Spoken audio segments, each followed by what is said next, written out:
What's good, kings and queens? Finally back with another video. I had to take some time off and do my yearly maintenance and upgrades to my computer. I usually back up all my memory twice a year, but this time around, not only I had to do a backup ASAP, all 4 terabytes worth, but also get a new hard drive in due time for a graphics card upgrade. I've been using a GTX 970 for the past 5 years, and since I'm rendering more projects outside of boxing in 4K, and to speed up rendering time for videos I do on this platform, I'm past due for an upgrade. That all being said, let's get with the video. This is of fighters who were caught up in the spur of the moment and was able to pull off some great showboating that benefited them either in the fight as a whole or just that particular moment. This is when boxers win at showboating.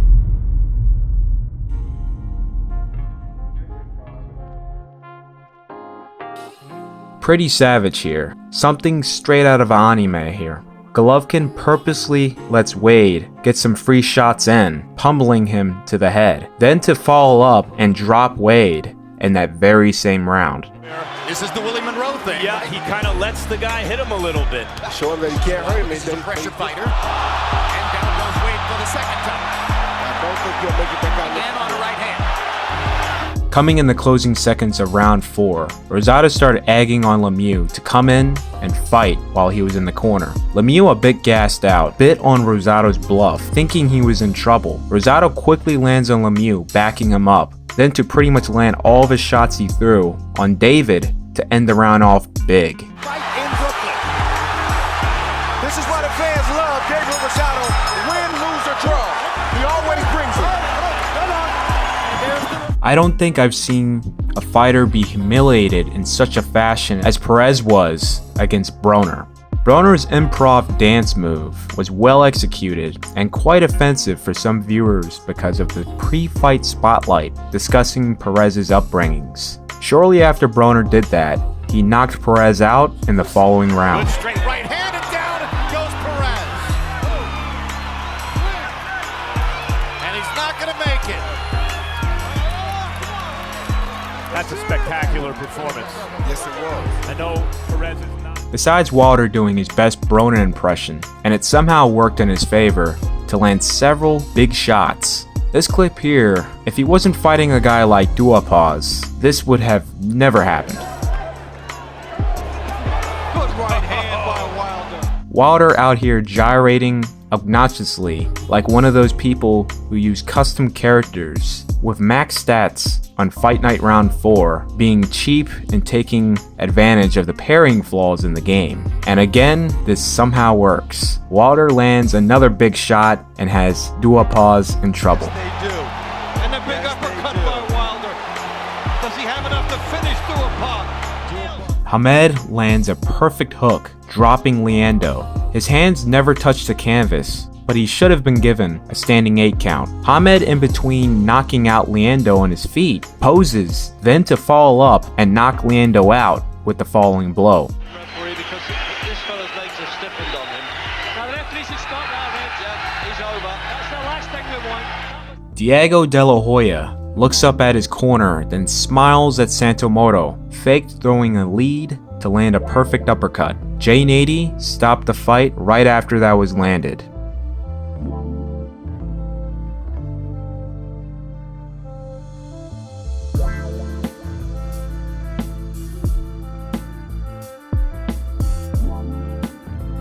This is just perfect. Literally at the opening of the bell, Eubank knocks Dos Santos out, posing right in front of the camera. Whoever directed the broadcast, give that man a raise. Perfect timing.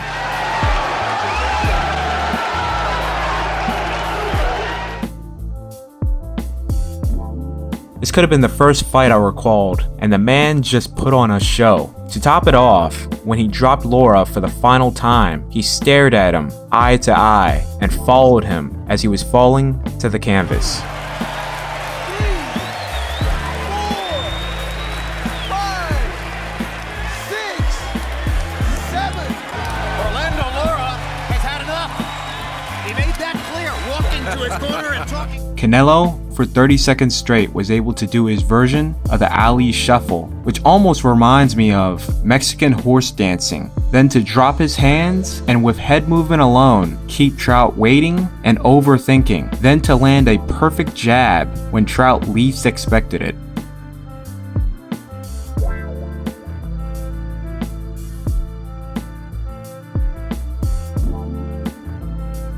Davis goes on to drop Avila towards the end of the round. While Avila is going down, Davis does what looks to be an air teabag, which is possibly the worst thing to happen to you in a Halo match. Drops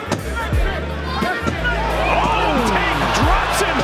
And some showboating here. This is just savage. This is the guy in Fight Night you are playing against that just whoops you while just spamming the taunt button. If this was a game, I'm positive this dude would have made you watch the replays. 7, 8,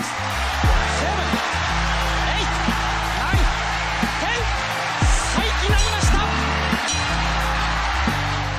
10. The things Lomachenko was doing on Rigondeaux was insane. No one has ever showboated on Rigo, and if they did, like this guy, they surely didn't get away with it. But Lomachenko did, and that was wild. That he's taken all the risks he could ever take. And nothing could...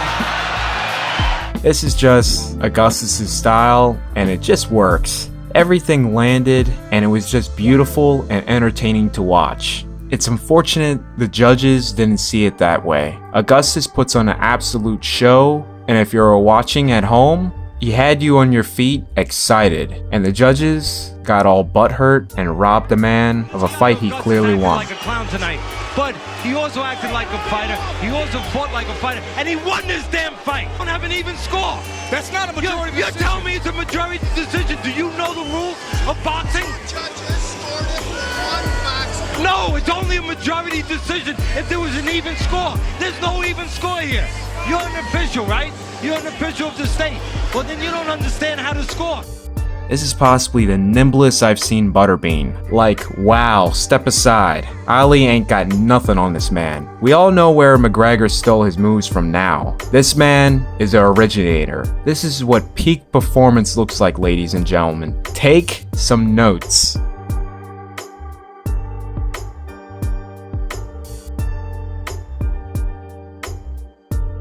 This really doesn't need any caption. Possibly one of the greatest improv showboating one-punch knockouts of all time. Now I may be up on my high horse, but a good friend once told me the things Roy did, if he existed in today's world with social media in his prime, he'll easily be the most popular, most paid athlete in the world, no doubt. Of the style of the opponent or whatever. Shane Mosley learned that on Saturday night. You know, that's pretty amazing because between rounds, Alton Merkerson, Roy Jones' hand-picked trainer from Pensacola, asked him to go ahead and get the knockout and said, we've got somewhere else to go. I don't know where else they have to go, but they can go now. So why is this fight so high on my list? Something so animated, something so telegraphed, should have never worked in the first place. This dude straight up throws a Fight Night round 4 Bolo style punch. Reason why I say style, because in the game, the fighter will throw a hook with the opposite hand, not a jab and a straight. This guy had a huge window, either counter or guard it. This reminds me of the Moon Knight's laser gun from Aqua Team Hunger Force. Laser. Here it comes. Here it comes. You will be destroyed. You're going down. Just hang on. It takes a while. Nice shot there, Brickout. Now I want you jokers out of this. Oh God, my back! So this shot completely shakes up Rungvisai, and Sato was able to drop him moments after.